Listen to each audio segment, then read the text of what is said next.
Hello and welcome to episode 127 of the Wisdom from the Akasha podcast. My name is Suzie. I'm your host and I'm an Akashic Records teacher and practitioner. As always, I just want to give a huge thank you to everybody who supports the podcast, who rates the podcast, shares the podcast, leaves comments on the podcast. It really does help me get this information out to the right people who maybe will find this helpful on their spiritual journey. So I do appreciate each and every one of you. One of my favorite things to do is to go and see where you're all listening from in the world in my analytics, and makes me really happy to see just how many people across the world are able to benefit from this information. So thank you for being here. Today, I want to give you 3 key ingredients to a successful personal Akashic Records practice.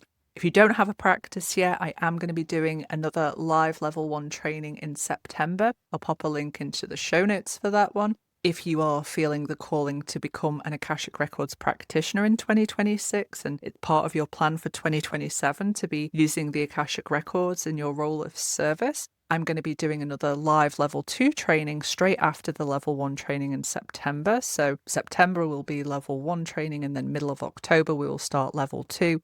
And you will be finished up by Christmas. So I'll put the training details in the link to the show notes. I'll also pop a couple of episode links in there for where I've talked about in more detail the training for level 1 and of course the training for level 2 if you're feeling called to come along and study with me. But for today, I want to talk about what I see as 3 key ingredients to a successful personal Akashic Records practice. Your personal Akashic Records practice is always going to be the hardest practice.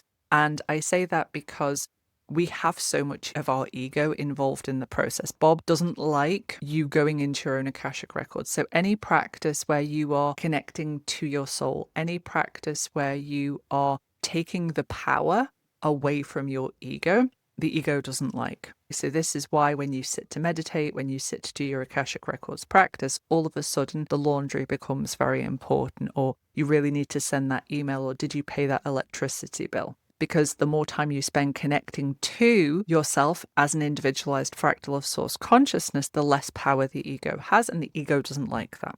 So just know that it's completely normal, and I talk about how the ego shows up in your own Akashic Records practice a lot in level 1 and level 2, but especially for level 1, working in your own Akashic Records is the hardest Akashic Records work you'll ever do.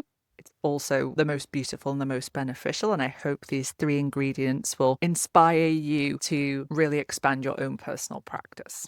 It's always important to remember that the Akashic Records are relational, and what that means is that when you first start working with the Akashic Records, you're building a relationship with the Akashic Records and the guides. They want to work with you. Everybody has the right and the ability to work with and access their own Akashic Records, and the guides are very excited usually to welcome you in and connect with you. It's a beautiful thing, but they are relational. So your relationship on your very first session is going to be different to your relationship in the 10th session and the 100th session that you do with them. You do have to be patient with the process and recognize that it is a relational practice. And everyone's first experiences with the Akashic Records are going to be different. As I teach this, I always have a session. It's the 3rd Zoom session that we have in level 1, where people come back and share their experiences. And it's my favorite thing to listen to because everyone's experiences are different.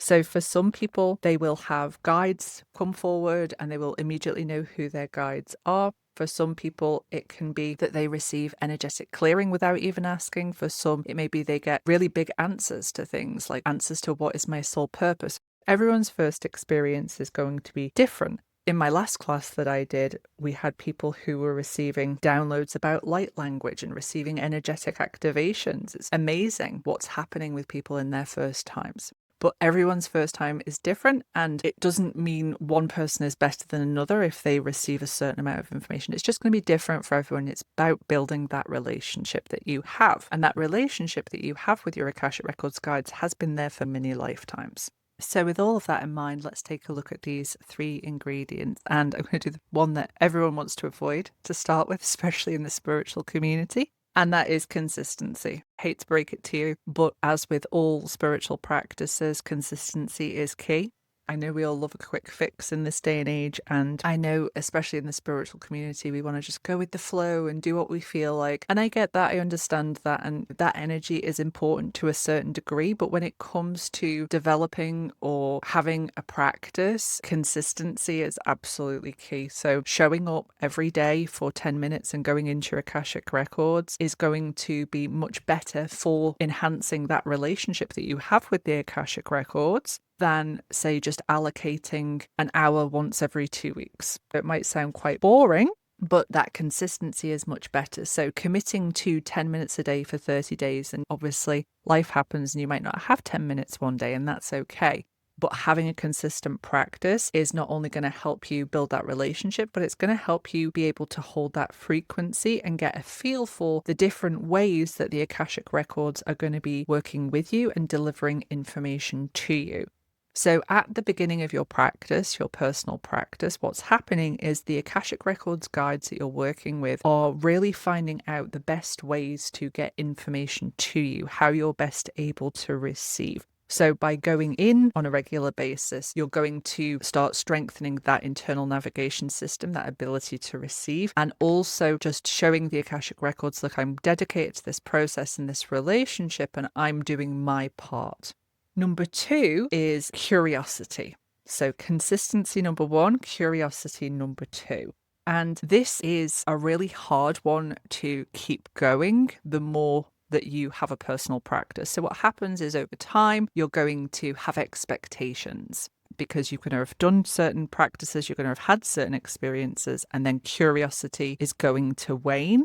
And you're going to start being more expectant. Now, this is a surefire way to really stagnate your practice, and trying to keep this energy of curiosity throughout your practice, whether it's the first time you go in or the 100th time you go in, is really going to help keep your practice fluid and open and being able to go deeper in your own practice. One of the first things I tell my students is just to drop any preconceived ideas about what they think the Akashic Records are or how they're going to experience, and then just to remain curious about how they actually are going to experience them, to try to drop those expectations.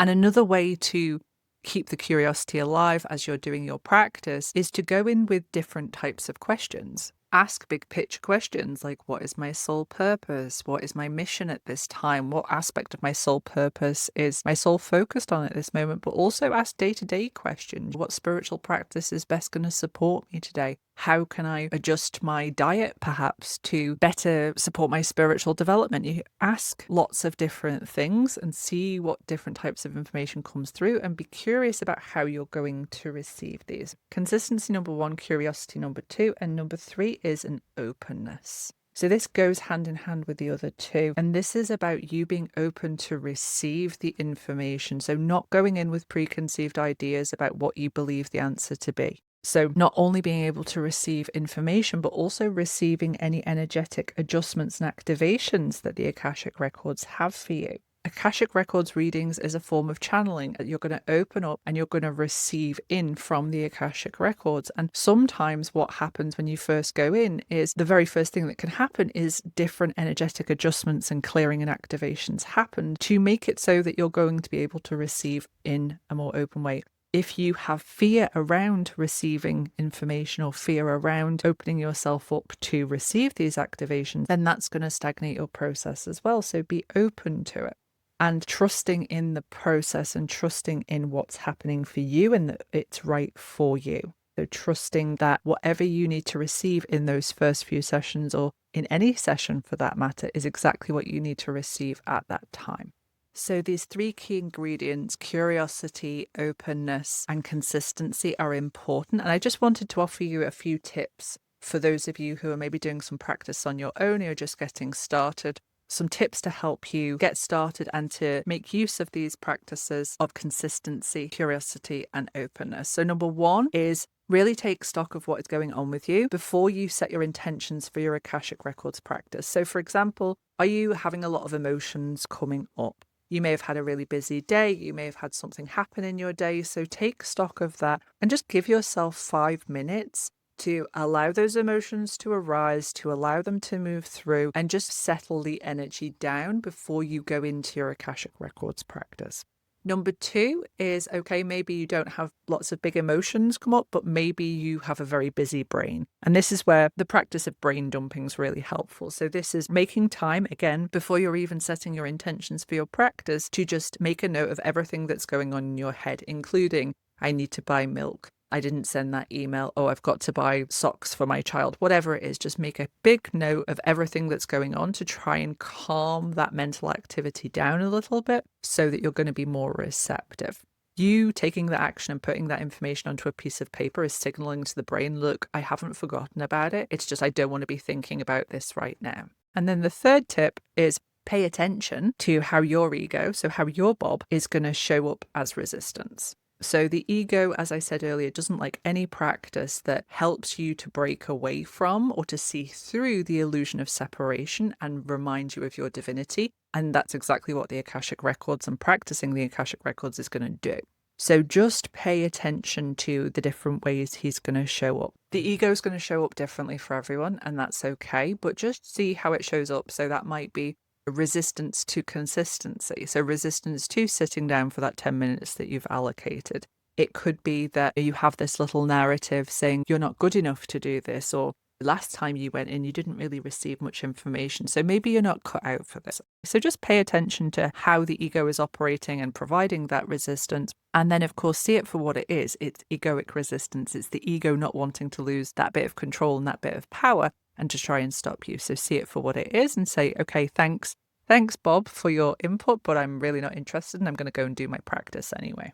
I hope that's been helpful. And the most important thing I really want to get across to you is just have fun with your Akashic Records practice. Yes, it's a sacred practice. Yes, it's something that requires our dedication and our reverence, and it's a beautiful thing to do. But that doesn't mean it has to be serious. It doesn't mean we have to be putting all this pressure on ourselves. The more you go in with an energy of fun, lightheartedness, openness, and curiosity, the more you're going to really be able to work with these energies. And I promise the guides in the Akashic Records want to work with you. They want to help you on this journey. They have so much love and respect for you for choosing to come into a human incarnation and go through everything that a human incarnation has to offer. So our job is just to show up with this lightness, this curiosity, and this fun energy and go from there and just, as I said, try to have fun with the process. And if you're finding that you're having a little bit of difficulty at certain times, that's okay. That's normal as well. Just stick with it.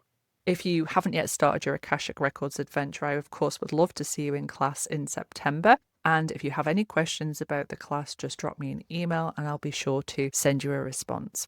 Take care, everybody. Have a lovely weekend. And I, of course, will see you next time for the next episode.